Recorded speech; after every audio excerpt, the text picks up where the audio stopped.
नमस्कार। इन खबर में आपका स्वागत है।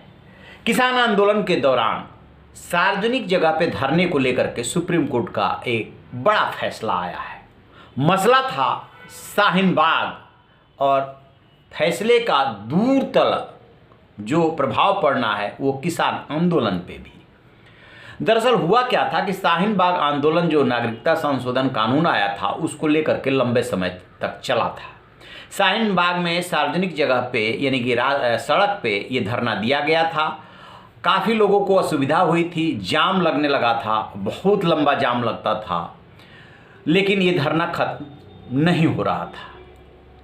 यदि कोरोना नहीं आता तो धरना खत्म भी नहीं होता। उसी दौरान ये मसला गया सुप्रीम कोर्ट में। तो सुप्रीम कोर्ट ने ये कहा कि देखिए, धरना प्रदर्शन असहमति व्यक्त करने का अधिकार सबको है। 7 अक्टूबर को यह फैसला दिया था, लेकिन कोई भी कहीं भी कभी भी धरना प्रदर्शन नहीं कर सकता, खास तौर से तब जब सार्वजनिक रास्ता हो और दूसरे का अधिकार प्रभावित हो रहा। इसी को एक बार फिर से चैलेंज किया था शाहीन बाग की ही निवासी फातिमा ने, और सुप्रीम कोर्ट में रिव्यू पिटिशन लेकर के गई थी, जिस पे जो है आज सुनवाई हुई।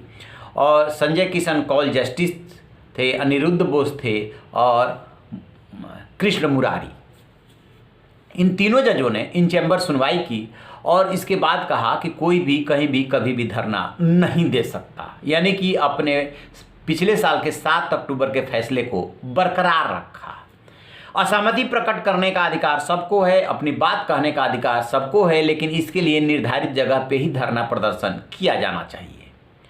अब सबसे बड़ा सवाल ये उठता है कि जिस तरीके से किसान आंदोलन चल रहा है, ये भी मसला गया था सुप्रीम कोर्ट में। आपको याद होगा, जब सरकार से बातचीत चल रही थी उसी दौरान ये सुप्रीम कोर्ट में मसला गया। सुप्रीम कोर्ट ने ये कहा कि किसानों को विरोध प्रकट करने का, अपनी बात कहने का पूरा अधिकार है, धरना देने का भी अधिकार है, लेकिन इसे सार्वजनिक रास्ता बंद नहीं होना चाहिए। थोड़ा सा उसमें सुप्रीम कोर्ट ने बीच बिचाव कर दिया था। उसी के मद्देनजर किसान इस बात पे अड़ गए कि जहां जहां पे वो धरना दे रहे हैं वो रास्ता नहीं रोक रहे हैं, जबकि हकीकत ऐसा नहीं है। अभी मेरठ एक्सप्रेसवे पे राकेश टिकैत के नेतृत्व में धरना दिया जा रहा है।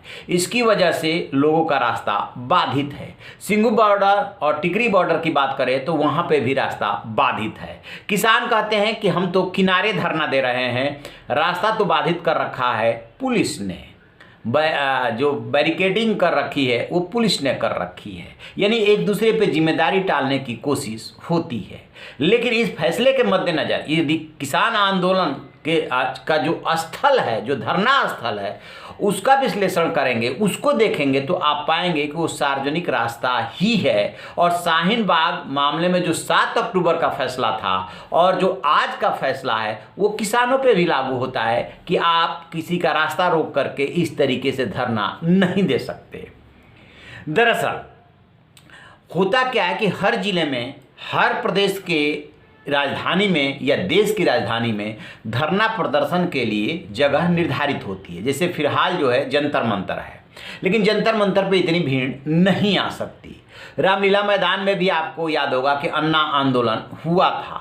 किसानों के लिए बुराड़ी का मैदान दिल्ली पुलिस ने दिया था, लेकिन कुछ किसान वहां पे पहुंचे और ज़्यादातर किसानों ने वहां जाने से इनकार कर दिया। उन्हें ऐसा लगा कि जब तक रास्ता बाधित नहीं करेंगे, कोने में जाकर के बैठ जाएंगे तो सरकार उनकी नहीं सुनेगी। यहीं पे वो पेच है कि आप अपने से धरना स्थल डिसाइड करेंगे या ये अधिकार पुलिस प्रशासन के पास है। यह अधिकार पुलिस प्रशासन के ही पास है, क्योंकि जैसे ही कोई धरना देने की अनुमति दी जाती है तो वहाँ पे पुलिस प्रशासन को आवश्यक सुविधाएं भी मुहैया करानी होती है। उसमें सुरक्षा है, उसमें टॉयलेट है, उसमें पानी है, उसमें सफाई है, जो बेसिक सुविधाएं हैं वो देनी होती है। इसीलिए परमिशन लिया जाता है। लेकिन ये जो धरना दिया जा रहा है वो बिना परमिशन के दिया जा रहा है। सुप्रीम कोर्ट ने फैसले में इस बात का भी जिक्र किया है कि जैसे आपको अचानक भी धरना प्रदर्शन हो सकता है, उसकी बात अलग है, लेकिन वो कुछ समय के लिए होगा। इस तरीके से लंबे समय के लिए नहीं हो सकता और लंबे समय तक आप किसी का रास्ता नहीं रोक सकते।